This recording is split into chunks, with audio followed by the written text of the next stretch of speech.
जय राम जी की।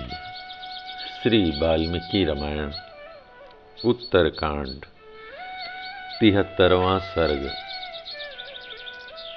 एक ब्राह्मण अपने मरे हुए बालक को राजद्वार पर लाकर राजा को ही दोषी बताकर विलाप करने लगा। जय राम जी की। शत्रुघ्न को मथुरा भेजकर भगवान श्री राम भरत और लक्ष्मण दोनों भाइयों के साथ धर्मपूर्वक राज्य का पालन करते हुए बड़े सुख और आनंद से रहने लगे। तदंतर कुछ दिनों के बाद उस जनपद के भीतर रहने वाला एक बूढ़ा ब्राह्मण अपने मरे हुए बालक का शव लेकर राजद्वार पर आ गया।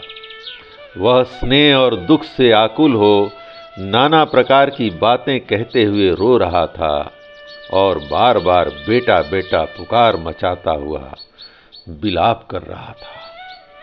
हाय, मैंने पूर्व जन्म में कौन सा ऐसा पाप किया था जिसके कारण आज इन आंखों से मैं अपने इकलौते बेटे की मृत्यु देख रहा हूँ। बेटा, अभी तो तू बालक था, जवान भी नहीं होने पाया था। केवल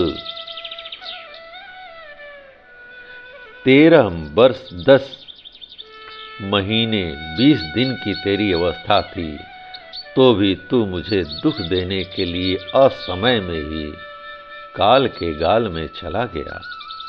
बस तेरे शोक से मैं और तेरी माता दोनों थोड़े ही दिनों में मर जाएंगे, इसमें संशय नहीं है।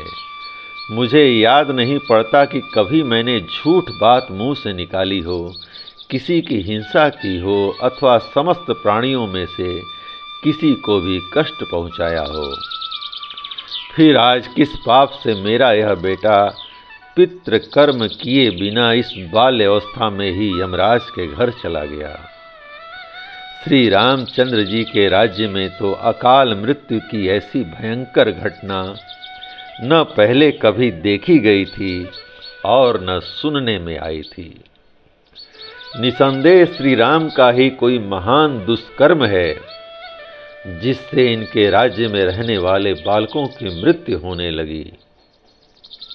दूसरे राज्य में रहने वाले बालकों की मृत्यु से भय नहीं है। अतः राजन, मृत्यु के बस में पड़े हुए इस बालक को जीवित कर दो, नहीं तो मैं अपनी स्त्री के साथ इस राजद्वार पर अनाथ की भांति प्राण दे दूंगा। श्री राम, फिर ब्रह्म हत्या का पाप लेकर तुम सुखी होना।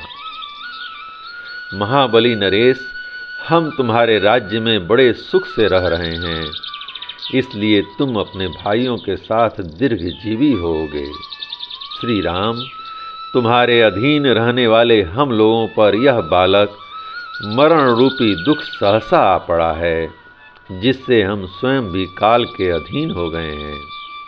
अतः तुम्हारे इस राज्य में हमें थोड़ा सा भी सुख नहीं मिला। महात्मा इक्ष्वाकु वंशी नरेशों का यह राज्य अब अनाथ हो गया है। श्री राम को स्वामी के रूप में पाकर यहाँ बालकों की मृत्यु अटल है। राजा के दोष से जब प्रजा का विधिवत पालन नहीं होता, तभी प्रजा वर्ग को ऐसी विपत्तियों का सामना करना पड़ता है। राजा के दुराचारी होने पर ही प्रजा की अकाल मृत्यु होती है, अथवा नगरों तथा जनपदों में रहने वाले लोग जब अनुचित कर्म पापाचार करते हैं और वहाँ रक्षा की कोई व्यवस्था नहीं होती, उन्हें अनुचित कर्म से रोकने के लिए कोई उपाय नहीं किया जाता, तभी देश की प्रजा में अकाल मृत्यु का भय प्राप्त होता है। अतः यह स्पष्ट है कि नगर या राज्य में कहीं राजा से ही कोई अपराध हुआ होगा, तभी इस तरह बालक की मृत्यु हुई है, इसमें कोई संशय नहीं है। इस तरह अनेक प्रकार के वाक्यों से उसने बारंबार राजा के सामने अपना दुख निवेदित किया और बारंबार शोक से संतप्त होकर वह अपने मरे हुए पुत्र को उठा कर हृदय से लगाता रहा। जय राम जी की। इस प्रकार श्री वाल्मीकि निर्मित आर्ष रामायण आदि काव्य के उत्तरकांड का 73वां सर्ग प्रभु श्री राम की कृपा से पूर्ण हुआ। जय राम जी की।